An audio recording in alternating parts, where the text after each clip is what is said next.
তোমরা কি জানো বাধুসুর কি শুধু একটা আত্মা ছিল, না তার পেছনে লুকিয়ে আছে এমন অনেক ইতিহাস যা শুনে অনেকেরই রাতের ঘুম উড়ে যায়? কে ছিল বাধুসুর? কেন তার চোখে এত রাগ? আর কেনই সে শুধু নতুন বউদের পেছনে পড়ে থাকতো? আজ আমি বলবো বাধুসুরের হিডেন সাইড।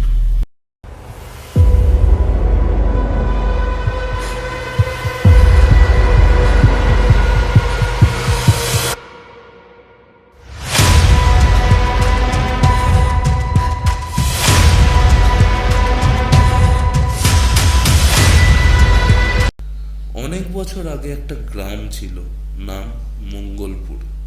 ওই গ্রামে থাকতো একজন ব্যক্তি যার নাম বাধুরামসুর, আর লোকজন তাকে ছোট করে ডাকতো বাধুসুর। সে ছিল একজন পুরোহিত, কিন্তু মনের মধ্যে ছিল অন্ধকার। দিনে সে মন্দিরে পুজো করত, রাত হলেই চলে যেত শ্মশানে। সেখানে সে করত কালো জাদু, মৃতদের অস্থি দিয়ে পড়ত মন্ত্র আর রক্ত দিয়ে হোম, এবং সেটি সে পান করত। গ্রামের লোকজন বুঝতে পারত এ মানুষ স্বাভাবিক নয়। তার চোখ দুটো যেন মানুষের না, শয়তানের মতো। বাধুসুরের আরেকটা ভয়ঙ্কর ইচ্ছা ছিল, সে চাইতো সে যাতে অমর হয়ে যায়। আর সেটার জন্য সে একটা পুরনো পুরাণ থেকে জানতে পারে, যদি সে 13 জন নতুন বউয়ের প্রাণ বলি দিতে পারে, তাহলে মৃত্যুও তার কাছে আসবে।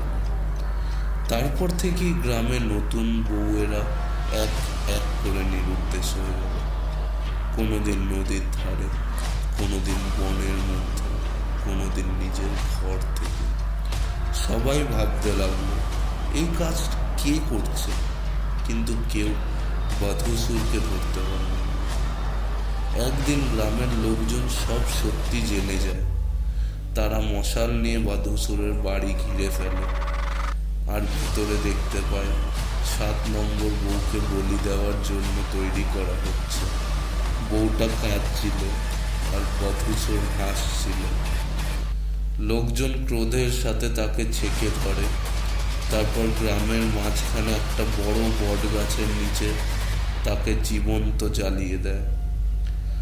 জীবন্ত আর্তনাদের সাথে যখন পুরানো হয় বাধুসুরকে, তখন তার চোখ ফেটে বেরিয়ে আসছিল, চোখ মুখ সব লাল হয়ে এসেছিল, শিরা ফেটে বেরিয়ে আসছিল। আগুনের মধ্যেও বাধুসুর চিৎকার করে বলছিল, আমি মরবো না, আমি ফিরে আসবো।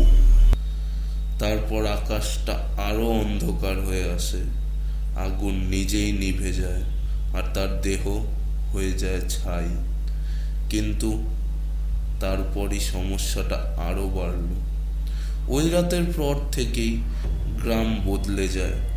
সূর্য ডোবার পর থেকেই মেয়েদের কান্না শোনা যেত, সিঁদুর নিজেই পড়ে যেত মাটিতে, আয়নায় দেখা যেত একটা কালো ছায়া।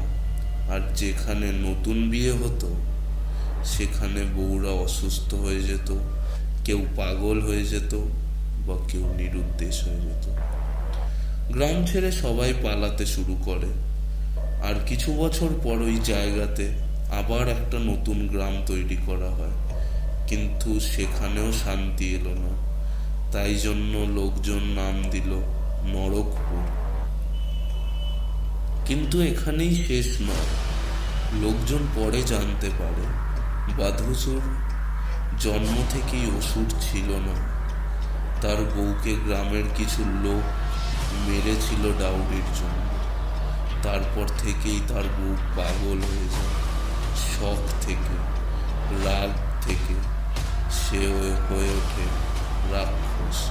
তাই বাধুসুর নতুন বউদের মেরে ফেলত না, সে নিতে চাইতো তাদের আত্মা, যাতে তারাও তার বউয়ের মতো কষ্ট না পায়। এবার তোমরাই বলো, বাধুসুর কি সত্যি অপরাধী, না তাকে অপরাধী বানানো হচ্ছে? আর শেষে যে হয়ে গেছিল শয়তান। কমেন্ট করে জানিও, বাধুসুর কি অপরাধী নাকি নিরপরাধ? আর এরকম আরও হরর গল্পর জন্য সাবস্ক্রাইব করো এখনই।